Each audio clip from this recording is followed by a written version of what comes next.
আসসালামু আলাইকুম সম্মানিত প্রিয় দর্শক বন্ধুরা, আজকে আমরা পবিত্র কোরআনে কারীমের সূরাতুল লাহব এই সূরাটি আমরা ইজরা সহ মশক করব ইনশাআল্লাহ।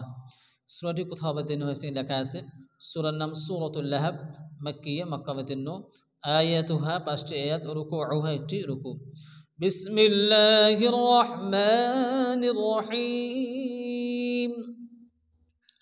এখানে প্রথমত দেওয়া আছে তাব্বাত, বার উপরে কি আসছে? তাসদীদ আসছে। যে অক্ষরের উপরে তাসদীদ আসে সে অক্ষরটিকে দুবার উচ্চারণ করে পড়তে হয়। প্রথমত ডান দিকে অক্ষরের সঙ্গে মিলিয়ে পড়তে হয়, এরপর শুধুমাত্র ওই অক্ষরটি উচ্চারণ হয়। তাহলে কী হবে? তা বাজ যাবা তাব, বাজ যাবা বা তাব্বা। কিন্তু বার পরে কী এসছে? তার উপরে এসে জজম। আর যে অক্ষরে জজম আসে সে অক্ষরটিকে ডান দিকে অক্ষরের সঙ্গে মিলিয়ে পড়তে হয়। তাহলে কী হবে? বা তাজ যাবর বাত, তাব্বাত, তাব্বাত। ইয়াদা, এখানে দাল আলিফ জবর দা, আলিফ মাদ্দা আছে, এক আলিফ টান দিয়ে পড়তে হবে। ইয়াদা, আলিফ মাদ্দা, হরফে মাদ্দার পরে এখানে দ্বিতীয় শব্দের শুরুতে কি আসছে? হামজা আসছে। তো আমরা কায়দা পড়েছি যে হরফে মাদ্দার পরে দ্বিতীয় শব্দের শুরুতে যদি কি আসে? হামজা আসে, তাহলে কি হয়? মাদ্দে মুনফাসিল। আর মাদ্দে মুনফাসিল সেখানে 4 আলিফ টান দিয়ে পড়তে হয়। তো এখানে কি হবে? 4 আলিফ টান দিয়ে পড়তে হবে। দাল আলিফ জবর দা, 4 আলিফ টানতে হবে। যদি আমাদের কায়দাটি মনে না থাকে তো দেখবেন হরফে মাদার উপরে যদি এইরকম একটি ব্যাখ্যার চিহ্ন অর্থাৎ মদের চিহ্ন আসে, তো সেখানে কি করতে হবে? 4 আলিফ পরিমাণ টান দিয়ে পড়তে হবে। তাহলে আমরা কি বলবো? ইয়াদা,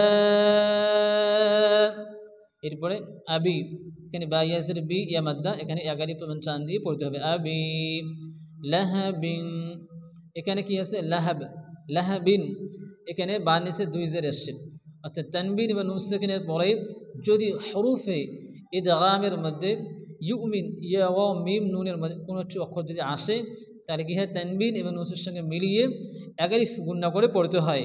তো এখানে কি হবে? 1 আলিফ গুণনা করে পড়তে হবে।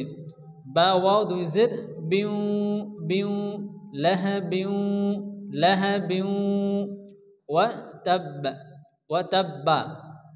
এখানে বারফে কি আসছে? তাসদীদ আসছে। তো যে অক্ষর তাসদীদ আসে সে অক্ষরটি ডান দিকের সঙ্গে মিলিয়ে পড়তে হয়। তা বাজ দাব, বাজ দাবার বা।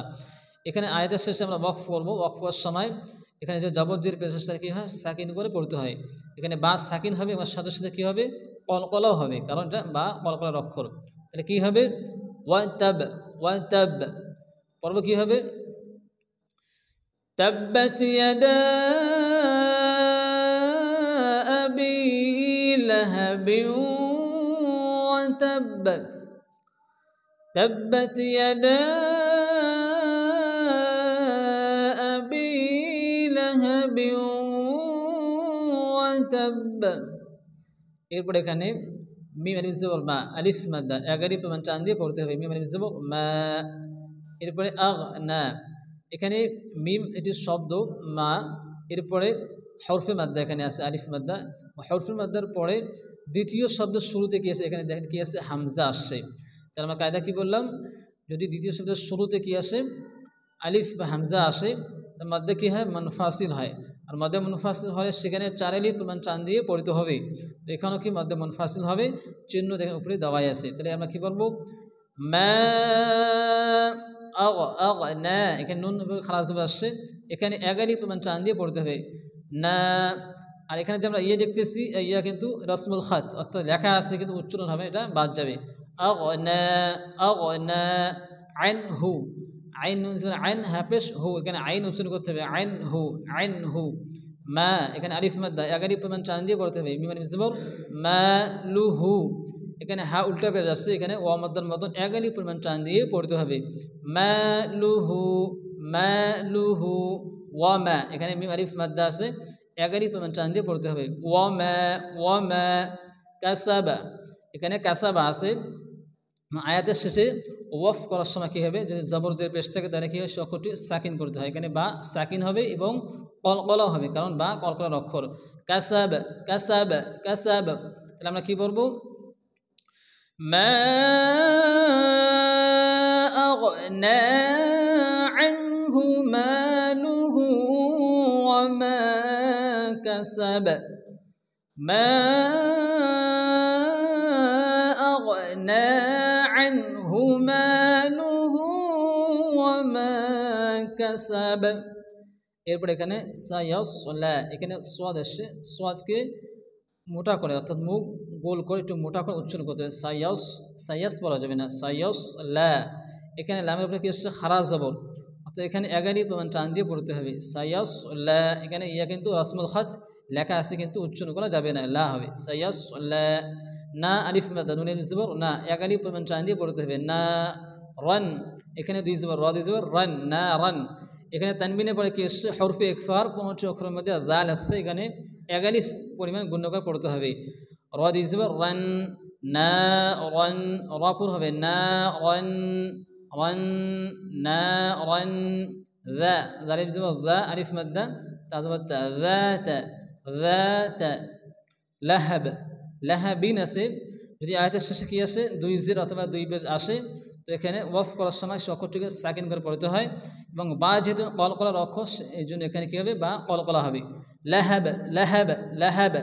তো আমরা কী পড়ব, সায়াসলা নারান যাতা লাহাব, সায়াসলা নারান যাতা লাহাব। এরপরে আসছে ওয়াম রাআতুহু, ওয়াম এখানে আছে ডাইরেক্ট কেউ সরাসরি পড়ে, ওয়াম রাতুহু পড়ে, এখানে পড়তে ওয়াম র আ, এখানে র জবর র, উপরে কি আসছে, জবর আসছে। আমরা আরবিতে পড়েছি যে 8টি অক্ষরের উপর যদি কি আসে জবর আসে তাহলে কি হয়, ওয়াকার উচ্চারণ হয়, তাহলে এখানে র জবর র হবে এবং রপুর হবে।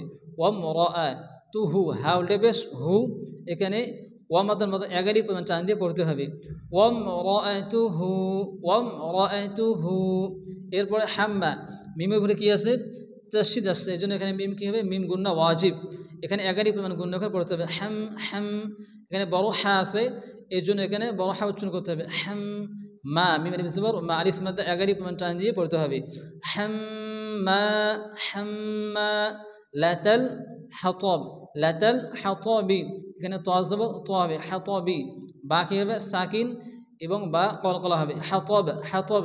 তাহলে আমরা কী পড়ব, وامرأته حمالة الحطب, وامرأته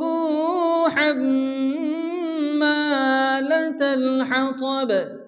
এরপরে ফি, ফি মাদ্দা এগারি টান দিয়ে পড়তে হবে। ফাইয়াজের ফি, ফি জি, জিম ইয়াজের জি ইয়ামাদ্দা, এখানে এগারি টান দিয়ে পড়তে হবে। জি দি হা, এখানে হা আলিফ জবর হা, আলিফ মাদ্দা এগারি টান দিয়ে পড়তে হবে। ফি জি দিহা, ফি জি দিহা। হাবলুম, এখানে 12 পে গিয়েছে জজম, এই জন্য বা কী হবে, কলকলার অক্ষর, এই জন্য কলকলা করতে হবে। হ্যাব বড় হ্যাঁ আছে, হ্যাব হ্যাব লুম, লুন হাবলুম, এখানে কি আছে, তানবিন, তানবিনের পরে কি আসছে, মিম আসছে। তানবিন এবং মুস্তাকিনের পরে যদি কি আসে, মিম আসে, তাহলে কি হয়, ইদগাম হয়, এখানে ইদগামে মিম হবে এবং এগালিফ পরিমাণ গুণ্য করে পড়তে হবে। হাবলুম মিম, এখানেও কি আছে, নুন সাকিনের পরে আবার মিম আসছে, তো তানবিন এবং নুন সাকিনের পর যদি কি আসে, মিম আসে, তাহলে ইদগামে মিম হয়, অর্থাৎ এখানেও এগালিফ পরিমাণ গুণ্য করে পড়তে হবে। মিম নুন মিমজের মিম, মিম হাবলুম মিম মাসাদিন, মাসাদিন। আয়াতের শেষে কি আসছে, দুই জের অথবা দুই পেজ আসলে কী হয়, সে অক্ষরটিকে সাকিন করে পড়তে হয়, এবং এখানে দালের অক্ষর, এই জন্য এখানে দাল কী হবে, কলকলা হবে, কী হবে, মাসাদ মাসাদ। তাহলে আমরা কী বলবো, ফি জিদিহা হাবলুম মিন মাসাদ, ফি জিদিহা হাবলুম মিন মাসাদ।